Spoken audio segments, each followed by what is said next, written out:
we can personalize to the person, not personalize on the campaign.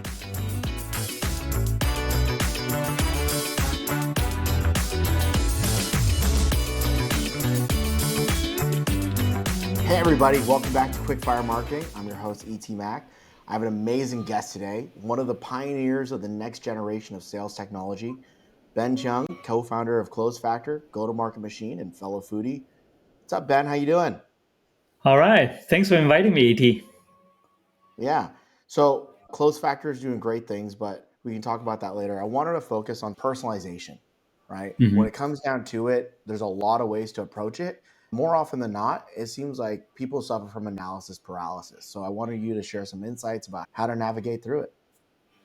Absolutely. I think there are a lot of changes in the market that really impacts how we go to market nowadays. For example, outbounding through email is worn out, and there are more strict rules from email providers in terms of what you can and cannot send. GDPR, all these things are Mhm. really changing the game in the last 5 to 10 years, quite honestly. So we really need to adapt very differently. Like you said, a lot of times what people do when they say like, oh my God, there are all these different requirements and there are all these different concerns, they've started having the analysis paralysis. Say, I can't go left, I can't go right, I can't go straight, I can't go backward, I'm stuck. So it really takes a lot of diligence, also think out of the box nowadays to be able to, actually execute some effective campaigns. Yeah. And then what are some techniques you recommend? Because that's kind of what you focus on a day to day. Like when you run into people that keep having you reiterate the list, reiterate the list, reiterate the list, like Mhm. how do you help them draw the line and stay focused? One thing that I would suggest, this is probably more for smaller, medium size, or pre-IPO or just post-IPO kind of companies. My advice always been to just start with the most core set of audience because that way it's easy to grok. Traditionally, let's say you look at 5 to 10 years before, marketing people seem to say like, I want to stuff the funnel. I want to just spray as many Mm-hmm. people as possible and then get them in the door. And then look what it got us to, like all these problems that occur as a result of it. What I would recommend to customers say start with the most core set of audience, then select them, then start doing experiments with what you think is the best and see the results. That would be one advice that we give to people. So something I've been seeing and something I've been hearing is the tech world has kind of been in a roller coaster for the last 2 years.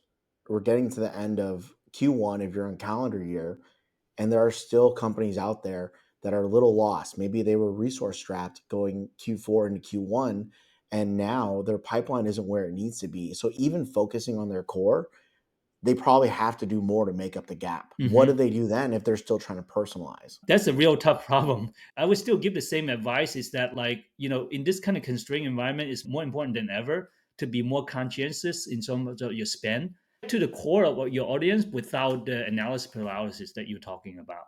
And a lot of times, I think that from my experience, people kind of know the smaller core set that they're looking for very clearly. Is that once they start expanding out to the second or third ring of people that they want to influence, then it Mhm. gets a lot of unknowns and a lot of analysis paralysis occur. So my recommendation is really, like I mentioned before, just bias for action. Start with the core. You're not gonna get the end with a small spend with the core smaller set audience, and then experiment with it, and then add a little bit and experiment, add a little bit. That's one key thing that I would say. That way, kind of get you going already. Second thing I find other people do, I think it's a completely not the right approach, is that they think about each interaction as unique on its own. For example, I talked to ET the first time, I talked to ET the second time, I talked to ET the third time, or influence ET the third time. I treat each time as completely unique and not related. What I would suggest is that think about personalization as like a multi-step process of how you engage with a target role or a target contact. I know that like a lot of BDR teams are already doing that with the sequences that they play, Mhm. but what are the means that we can do that on the marketing side, right? On the top of funnel side, what are the ways that we can engage through social media or some other mean like across multiple channels with the same audience, and we can personalize to the person, not personalize on the campaign. Do you have an example of that, like a vision in your head of how that would play out? It all starts with the core audience, a list of core people, like I mentioned, and you can expand that core so people do experimentation. But once you have that core audience, do some more bucketization for them in terms of their roles, and then think about the different channels that you want to play in terms of interacting with them, and think about different messaging that you want to get at the sequences of those messagings, and think about what are the strengths or weaknesses of the different channels for the different messages. I know that with all this said, it sounded like, hey, isn't that a lot of analysis to do, Ben, to figuring this out? Yes, but what I'm saying is that you don't have to do it everything up front before you start something. Because a lot of time the answers for like these questions about what's the right messaging, what's the right sequence, what's the right channel, you do it through experimentation to find out where it's most effective. There's not an intellectual answer for this a lot of times. Yeah, so a big show for us coming up in the tech space is RSA, big security show, right, in the Bay Area. So if I was going to start a personalization campaign from marketing, what are some steps I could take? Let's just say application security, bigger shift there, right? Everyone's going to code.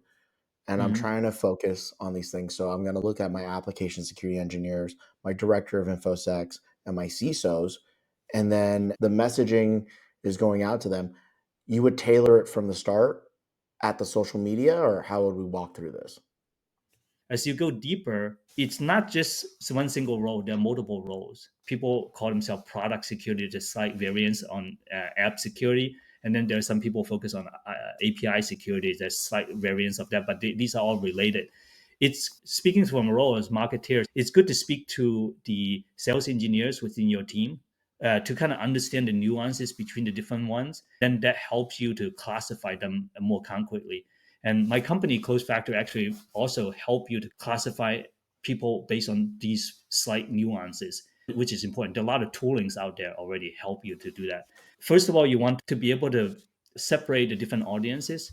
Then think about how to engage with them on social media like LinkedIn, even before the show. Mhm. You don't know who is exactly is going, who's not going, but it's good to interact with different people within those roles. And application security is not a huge base, not a huge number of roles that you have to interact with. And keep in mind that people talk to each other. Even if there's somebody like Ben is not going, but Ben's colleague is going, and if they see something interesting, they might mention to their colleague and say, "Hey, when you go, you might want to check this out." My biggest advice for people in this kind of uncertain environments is don't go with the notion that I'm going to go in with everything figured out. You might have to tell your boss that, but the truth is that the rug can be pulled from underneath you very dramatically because the market could change so much in the future with all this uncertainty ahead. So take whatever plan that you have with a grain of salt and just be mindful about quickly adjust as you see things change. No, 100%. I think sometimes when people run into challenges like this, these times where they lose sight of their common goals that you're talking about or their Hmm. core goals, and they start Hmm. grasping at straws and we do things out of character and then we stray from the path, right? But Hmm. personalization, you got to do what's right for you, just like the Hmm. messaging needs to be right for that specific person. So totally agree on Hmm. that. Hmm. All right. Well, Ben, thank you so much for hopping on with us. It was great getting your insights on personalization. You can find Ben on LinkedIn and his company CloseFactor as well. And you can find us wherever podcasts are found. Any last words, Ben? No, thank you for having me. Really fun to to get on to have this chat with my friend and my business associate. Yeah, 100%. Love it. Thanks, Ben. So, fun scenario because you're a personalization guru in my eyes. If we were going to go out to a Taiwanese restaurant, how would you personalize the menu for me? I mean, for me, one of the very common Taiwanese food is beef noodle soup, right? As an introduction for the person that never had that much experience with Chinese food, beef noodle soup is a good intro. But for the people who are hardcore, like yourself, telling ET to eat beef noodle soup is kind of like grabbing a menu from McDonald's. So I gotta find something really hardcore for people like ET. Yeah, we got to go eat. I'm hungry now. It's almost lunch. Getting hungry. All right. It's always almost lunchtime for me.